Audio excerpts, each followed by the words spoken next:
స్వాగతం సుస్వాగతం గాయత్రి జ్యోతిష్ కేంద్రానికి. నేను మీ వంశీ ఆస్ట్రో. శ్రీ వాల్మీకి విరచిత శ్రీమద్ రామాయణం బాలకాండ 21వ సర్గ.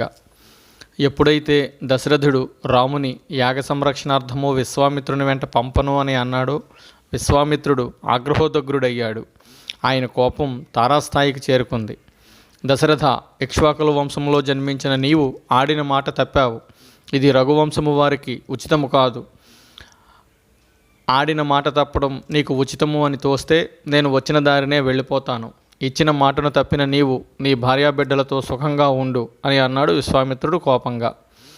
విశ్వామిత్రునికి కోపం వచ్చింది అని తెలుసుకున్న పురోహితుడు, కులగురువు వశిష్ఠుడు వెంటనే లేచి దశరథుని వద్దకు వచ్చి ఇలా అన్నాడు: ఓ దశరథ మహారాజా, నీవు ఇక్ష్వాకు వంశంలో పుట్టావు, ధర్మ సంస్థాపనకు కంకణం కట్టుకున్నావు, మంచి ధైర్యవంతుడివి.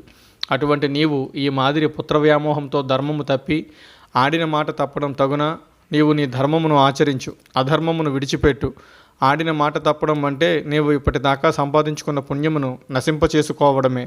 కాబట్టి నీవు ఇచ్చిన మాట ప్రకారము రాముణ్ణి విశ్వామిత్రుని వెంట పంపు. ఓ దశరథ మహారాజా, నా మాట విను. విశ్వామిత్రుడు వెంట ఉంటే నీ రామునికి వచ్చిన భయం ఏమీ లేదు. ఎందుకంటే విశ్వామిత్రునికి తెలియని అస్త్రశస్త్రములు ఏమీ లేవు. ఆయనకు తెలిసిన అస్త్రశస్త్రములు దేవతలకు, రాక్షసులకు, గంధర్వులకు ఎవరికీ తెలియవు. పూర్వము బృషాస్వనుడు తనకు తెలిసిన అస్త్రశస్త్రములు అన్నీ విశ్వామిత్రునికి ఇచ్చాడు. ఆ అస్త్రములు సామాన్యమైనవి కావు. అవి బృషాస్వమునకు దక్ష ప్రజాపతి కుమార్తెలకు జన్మించిన అస్త్రములు. అవి గొప్ప పరాక్రమము, శక్తి కలవి.